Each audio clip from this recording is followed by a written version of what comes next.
Hey guys, welcome back to my cake game. I'm Tasha, and this week I am super excited to tell you guys all about my cake hack number 102. I'm going to show you guys how to make a very inexpensive and super delicious fondant using marshmallows, okay? One of the hardest things about doing this is not to eat up all the marshmallows before you make your fondant. But before we get into that, make sure you guys hit the subscribe button, turn on notifications, be sure to share my video with your family and friends because it helps a small YouTuber out like myself. And I'm always welcome to ideas and questions and any requests that you may have. So let's get into it. Okay guys, we are back and I'm just going to go over the ingredients with you and some of the things that you'll need. Okay, so starting off, you're going to need your 16 ounces of marshmallows. We're going to use 2 tablespoons of water, a pretty good pinch of salt, and that's just to help to balance the sweetness out a little bit. You've got 2 full tablespoons of light corn syrup, and we have vanilla extract. Now we have our vegetable shortening here, and we're going to use this for a couple of different things. The first thing we're going to use it for is to line the bowl that we're going to put into the microwave to melt the marshmallows, because you don't want the marshmallows to stick to the bowl. And then we've just got a couple of spatulas here, and this is all we need to get started. So let's dig in. Okay, I don't know if you can tell, but I have put some oil in here, the lard that I told you we were going to use. So the first thing we're going to do is just pour the marshmallows all in. I'm hoping that they will fit in this bowl. And they do. Perfect. And then we're going to take the water and we're just going to put it over it. So now what we're going to get ready and do, we're going to take our marshmallows and heat them up on 30-second intervals until they are completely melted, and then we'll add the rest of the ingredients. So let's get started with that.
Okay, so now we're pretty much done. One last thing to do. We're just gonna knead in just a little bit more lard. And what this is going to do is give your fondant a nice and silky, smooth look. So if you have any little pieces of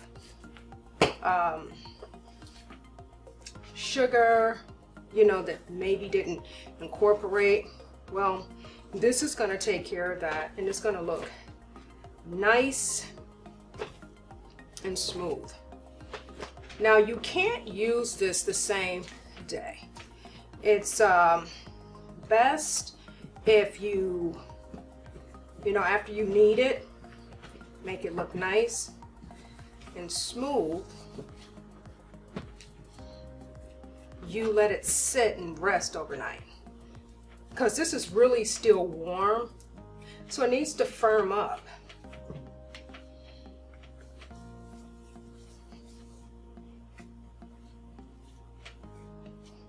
See how nice that is? And so what we're going to do is allow this to rest, absorb the lard that we've been using. And so what we're going to do, you don't have to wrap it in any particular way. Oops, sorry, I think I took you guys out of view. But what you want to do is just make sure that it's securely wrapped. And then you get another piece and do the same thing.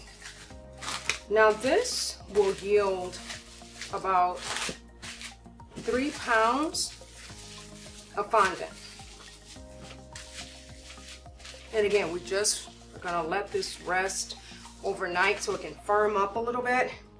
Okay guys, that is pretty much it. That's marshmallow fondant. You gotta remember, there's 2 really good takeaways from doing it yourself.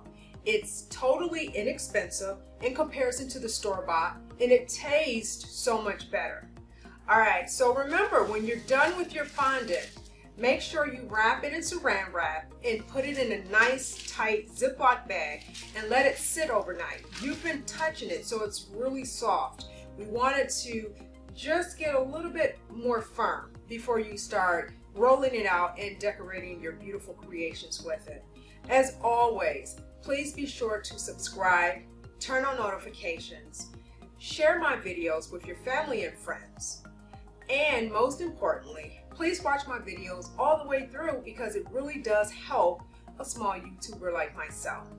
And again, if you've got any questions or any suggestions, put them in the comment section below. And until next time, be sure to get your cake game on. I'll see you guys next week.